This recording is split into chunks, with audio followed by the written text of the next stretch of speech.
kanë qenë një avokate që përfaqësoja edhe të mitur që kishin probleme ligjore në gjykatë, edhe çështje që kanë qenë të vështira, por duke qenë një avokat falës. Po, Andra. A mund të na tregoni rrugën që ke zgjedhur për të bërë ministre? Po më pëlqen fusha e drejtësisë. Nuk e di sa nga ju e duan drejtësinë, pavarësisht se jeni të vegjël.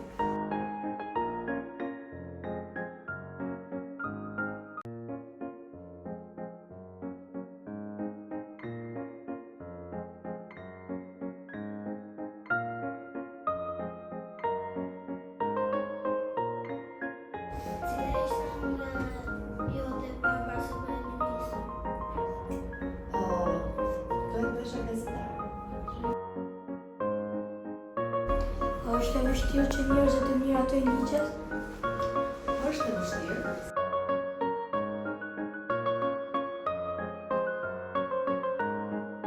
Është e kohë të themi dhe të krahasojmë fëmijërinë tonë vetëm me libra dhe fëmijërinë tuaj kur teknologjia vjen në ndihmë. E gjithë ajo çfarë duhet të bëjmë ne, edhe institucionet dhe prindrit dhe mësuesit, është që kjo teknologji të shërbejë, të ndihmojë.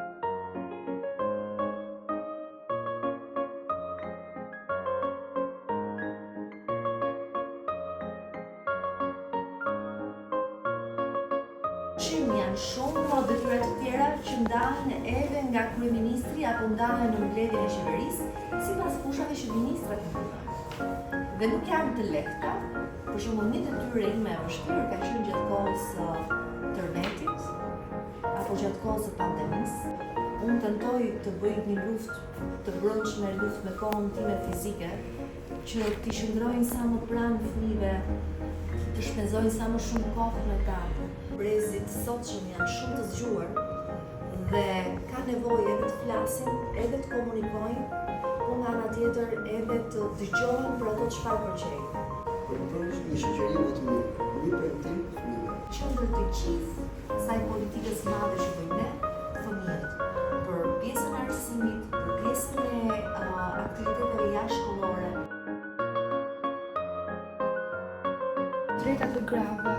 Vajzat të cilat po na ndjekin, edhe që unë në fakt i kam pikë të dobët sepse tentoj që t'i kem në fokus dhe prioritet, është që t'jenë gjithmonë vajzat të cilat duan ta ndërtojnë vetë jetën e tyre, pa u varur dhe pa u mbështetur në shpatullat e dikujt apo në krahun e dikujt, sepse shumë e rëndësishme kur ndërtojnë kapacitetet njerëzore, kur ndjekin arsimin e duhur, kur kanë ekonominë e tyre ku rriten, është një pavarësi dhe një barazi që arrihet shumë lehtë në shoqëri.